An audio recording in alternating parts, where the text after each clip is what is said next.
The final speaker for the first half is Dr. Agha Saeed. He's a lecturer in the African American Studies Department at UC Berkeley, and he is the national chair of the American Muslim Alliance, and also the chair of the American Muslim Task Force on Civil Rights and Elections. He's also an author of a forthcoming book, Pakistan in Its Own Mirrors, Elite Autobiographies and National Consciousness.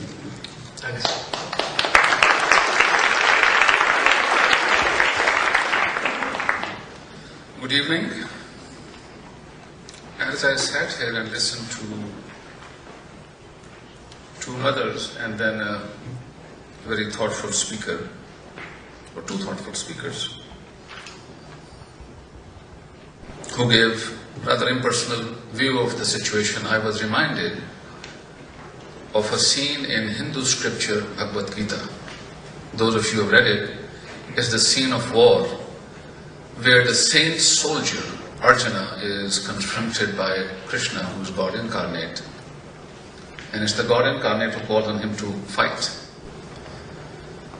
And Arjuna, who is supposed to be born to fight, this is his duty, this is his dharma, to fight. He raises a point that I believe is fundamental in this moment. He says, I don't want to fight, and gives a number of reasons, and then finally he says, for we know not if their victory or ours is better for us. And I think there might have emerged a moment in the world to reflect on that meaning and to say what kind of victory is good for us and will it ultimately serve our purposes that we are seeking. And second is the moment in the same scripture when supposedly the evil side has been defeated. And Krishna goes before Yudhishthira and bows before him and says, I bow before you because no good is entirely good and no bad is entirely bad. And I believe it creates two different conceptions. One which is Manichaeism, which says good is entirely good and bad is entirely bad. Either you are with us or you are against us. And the second is the conception which says we are all combinations of good and bad. And it is a human destiny to come to grips with combinations of good and bad that exist in all of us. And that may be the moment that has arrived where we have to look inside and outside. What I call dual critique, dual, simultaneous, interrelated critique of the self and the other without privileging either. Which then creates the commitment to correct yourself when you're wrong and to have the courage of conviction when you're right. And I believe that today, as a Muslim, when I speak here, I speak of a Muslim charter of obligations. I believe Muslims have, as citizens of this country, the duty and the obligation to defend this country physically. Defend it against violence, against terrorism, against war, against sabotage. I believe Muslims also have an intellectual obligation to defend this country intellectually. And that is to defend the values that make this country a unique country, a decent country, and those are the values of civil liberties and human rights. Freedom of speech, freedom of conscience, freedom of association. And third is to defend this country spiritually. And how do you defend the country spiritually? You defend it by respecting the humanity of all, creating a common cause with them. This is the charter of obligation that I believe we have at this time. Muslim organizations, 10 of them, have come together to create a task force on civil rights and elections. And I believe the issue of civil rights and the issue of war are very important not only for Muslims and Christian Arabs in this country, but for the US image and US role in the world at large. What we have in this country this time is a crisis of civil rights. And that crisis has been there before September 11, way before September 11.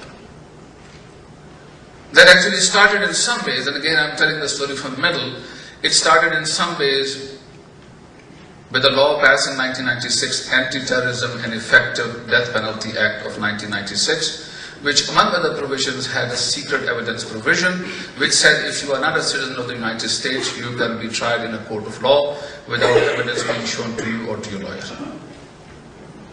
Most of the people who were incarcerated under that were Palestinians. So it became an instrument of silencing Palestinian and Palestinian Americans in this country, and Dr. Mazen al-Najjar was in jail for 3.5 years without ever being proven guilty of any crime. In 1999, US Supreme Court, no other institution but US Supreme Court, in a very important decision, ADC versus Giannatrino, said if you are not a citizen, you have no protection against selective application of law. To say you have no protection against selective application of law is to say there is no equal justice in the United States.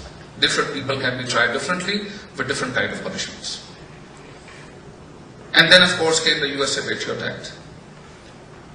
Now what lies at the center of US Patriot Act is not simply an act of profiling, but the act of profiling of thought, belief and conscience. This is 1984. This is what exactly Orwell had said, thought policing.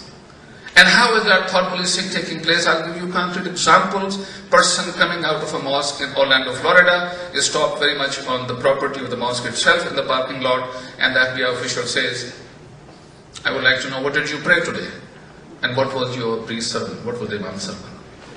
When the government say, what did you pray today? That is profiling of thought and belief. And that defines the crisis, in my judgment, of the civil rights that exists in this country.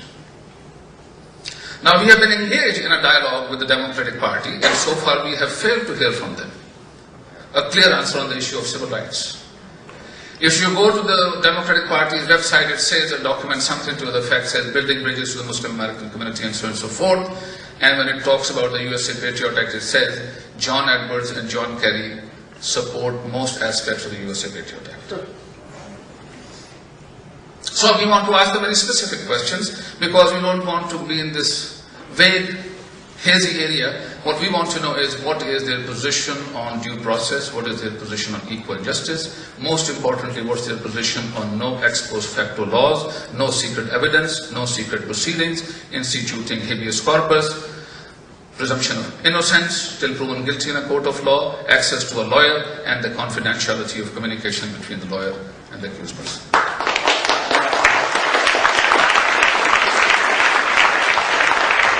It is precisely this fact that constitutes the crisis of civil rights in this country at this time. But I'm very pleased to tell you, the way I read it, there is a tremendous civil rights movement in America today. And I believe since the end of Vietnam War, this country has not seen this kind of a movement. What I'm talking about is 341 cities and counties, independent of each other, passing resolutions and ordinances to seek repeal of the USA Patriot Act or parts of the USA Patriot Act. There are 4 states that have passed resolutions to the same effect. There are 24 states, including my state, California, that is in the process of reflecting on that. Now, when many people, independent of each other, come to the same conclusion and move in the same direction, that to me is the beginning of a movement.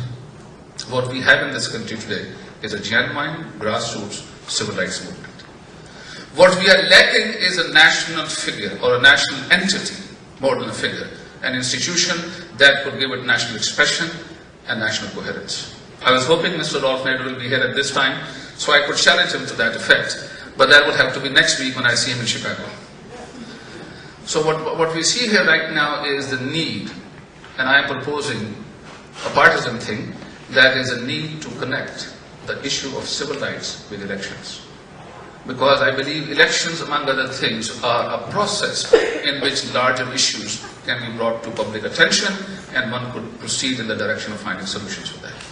So I would highly recommend you think of the election in terms of civil rights, also in terms of war. Now, it was former Congressman Pete McCloskey who spoke at one of our events, and he said, one of the central questions in this war is it going to be a war against terrorism or is it going to be a war against Islam? I think the question has not been answered. The question needs to be answered because it moves in very different directions. Secondly, we need to ask and answer very clearly and coherently, is it going to be a war of occupation or war of liberation? Because when we say it's a war of liberation, there are some fundamental problems with that very notion. Could war really be an instrument of social change of the type that we are talking about? Because let's remind ourselves, for the last 50 years there have been 2 movements for democracy in the world. One has been the movement for democracy in the world by the West, where the West has been calling on third world countries and second world countries to democratize themselves, to build institutions, to have coercion-free consent of the world in terms of who they want to lead them, and so on and so forth. But there has also been a demand by the third world countries for democracy among nations. The entire focus of the 9/9 movement was actually to seek democratization of the United Nations. Isn't it a hypocrisy of the whole system? That after having said in the first section of the UN Charter,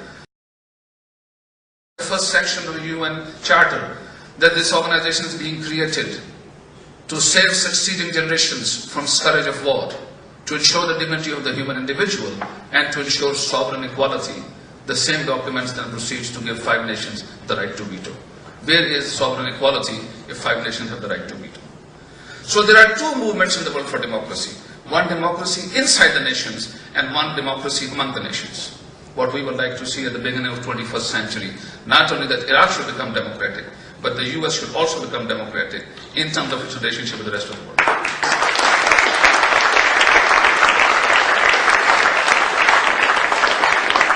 Now the issue of Iraq, I think is an interesting one.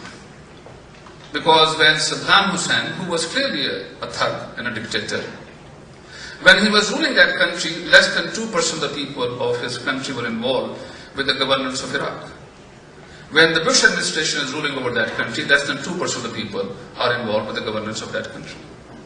As a matter of fact, and this is a favor that Rajiv Chandrasekaran, an Indian-American writer who writes for Washington Post, has done to all of us by writing a dispatch from Iraq. He said Brimmer brought a plan from Washington, gave it to Iraqi opposition and asked them to submit it back to him as their own. So the Brimmer plan, which was given to the Iraqi opposition to be resubmitted to the administrator, to the ruler, whose man it was to begin with, involved less than 2% of population in holding elections through a caucus system, where it was going to be the US occupying power that were going to decide the people, even the 2% who will participate. It was Imam Ali Sistani, the Shia Imam, supposedly a fundamentalist, who said, no, we want democracy, but we want the real democracy. We want 1 person, 1 vote. Who is teaching democracy to whom here?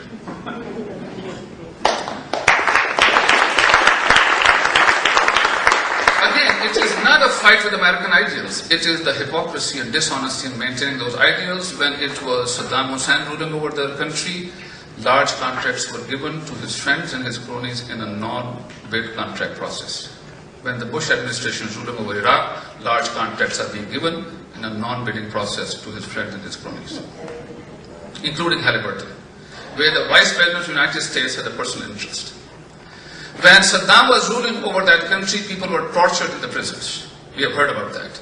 When Bush administration is ruling over that country, people are being tortured in the prisons. When Saddam ruled over that country, the rich and the elite stayed in the palaces. When US administration is ruling over that country, US troops are staying in the same palaces. When Saddam was ruling over that country, knowledge production was controlled by the state, and it was decided by the state what will go into the book of history in describing different events and different historical narratives. When US is ruling over that country, knowledge production is controlled by the occupying power. Where is the sense of liberation for which Iraqi people should be so thankful? So I think what we are doing here is passing occupation as liberation. And we are expecting this liberation to yield the type of results that most occupying powers in world history have desired for, but almost always failed. Please remind yourself of Lord Thomas Wellington Macaulay, who was the Brimmer of his day, a scholar and administrator. When he went to India, he wrote his famous Minutes on Indian Education, in which he said we must create a class of people in India who are Indian by ethnicity and blood, but European by taste and culture. How do you make people who are Indian by blood into European by taste and culture? He said through their education. And they changed their education system, they controlled it, they refocused it, and to some extent they got their desired result. But I believe the most coherent answer, almost directly addressed to that particular thesis, is given by French philosopher Sartre in his preface to Fanon's book, Wretched of the Earth, if you look at Sartre's preface to Fanon's book, Crash of the Earth, he says, when we went to rule over these countries, we created a class of people that he calls puppets. We shall say the words, their mouths will open and the words will come out. He said, then came a second class of people that he calls the Greco-Latin Negroes. The Greco-Latin Negro, he says, was a person who was well versed in the classics of Greece and Rome, who knew the literature, who knew art, who knew culture, who knew philosophy, who knew religion, and he could speak the master's idiom back to the master, as good as the master, sometimes even better. And the master was overjoyed. What have I created? He talks back to me and he will protest. He said, then came the third generation of people who were cultural schizophrenics. People who had made it, who had become the brown Saheeds, who had the privilege, who were the elites, and yet their consciences were not totally at ease. They were always torn, they were always divided. And the fourth, he said, came a class of people who were revolutionaries. Now, because Fanon spoke of violence, and he had no problem with that, his conception of revolutionary usually is very quickly ignored or hidden and not paid attention to. And I think one man in this country 15, 20 years ago who brought the essence of that out was late Iqbal Ahmed in his famous essay, Radical But Wrong. And as you know, Iqbal had worked very closely with Fanon. But the point that Fanon was making that is different than carrying out violence was the revolutionary. Revolutionary was not necessarily who fought, who was better at fighting, who was better at out-organizing and out-propagandizing the enemy, who was able to reach to other sides better. And the example that I'll give you from that is, it will not be a person who actually walks into a trap and fights his way out of it. It is somebody who looks at a trap and says, are you kidding? And walks away from it.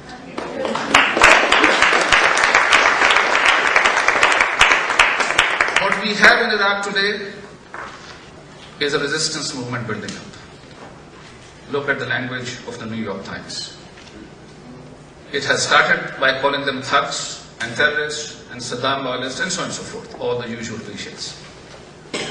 But now occasionally it is becoming forced to call it insurgent movement, and Europe has started calling it resistance movement. I have yet to see a single coherent and serious analysis of the social composition of this resistance movement.